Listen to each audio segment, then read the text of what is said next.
Näillä Pohjanmaalla Vasaran rakennusmessuilla ja sisustusmessuilla me pystymme Pohjanmaan Expo tarjoamaan näyttölaisia asetteille todellisia kohtaamisia.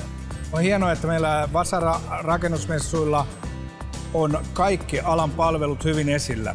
Talopaketit, lämmitysratkaisut, LVI-puoli, erilaiset talon eristysmateriaalit. Sitten jos katsotaan myöskin muita pintoja, eli lattiaa, seinää, kattoa, niin kaikki nämä löytyy meidän rakennusmessuilta.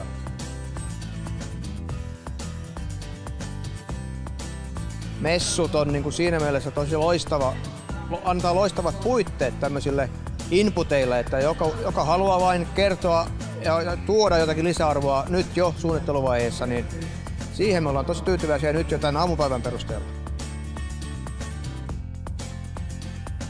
Messulla tulee yleensä uudisrakenteja, saneereja, tulee paljon kontakteja ja tämä on niin kuin tänä alueen meidän tärkein markkinakanava olla täällä messuilla.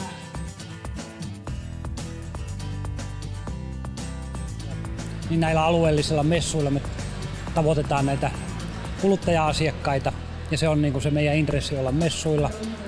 Ja kierretään tosiaankin messuja ympäri Suomea, noin 10 alueellista messua vuodessa ja Vaasassa me olemme läsnä betonitehtailla ja tuotteilla ja tuomme täällä asiakkaille esille meidän tuotteita. Se on syy, miksi me olemme jo 3. vuotta peräkkäin täällä.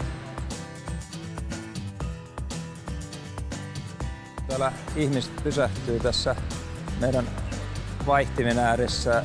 Niillä, joilla on kaukolämpöä, eli vanhat asiakkaat, saadaan keskustelua käyntiin ja sitten on myös uusilla alueilla, jossa ei ole kaukolämpöä, eli kysyvät omakotitalot lähinnä, että onko mahdollista saada kaukolämpöä. Että kyllä tässä ihan mukavat yhteydet on saatu näihin asiakkaisiin, jotka käy täällä.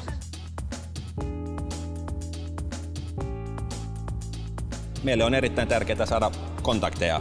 Ainakin meidän alalla niin huomaa, että ihmiset on aika näkymättömiä tänään. Eli käydään netissä, ei ehkä niin paljon enää soitella, ei ehkä tulla konttorille niin paljon, vaan kävijämäärä on netissä. Ja tämä on hyvä tapa saada ihmisiä kiinni pienellä kilpailulla ja kontaktoiminen on äärimmäisen tärkeää. Nämä messut tarjoaa näyttöläasettajille juuri niitä oikeita kohtaamisia, koska Pohjanmaalla rakennetaan valtavasti.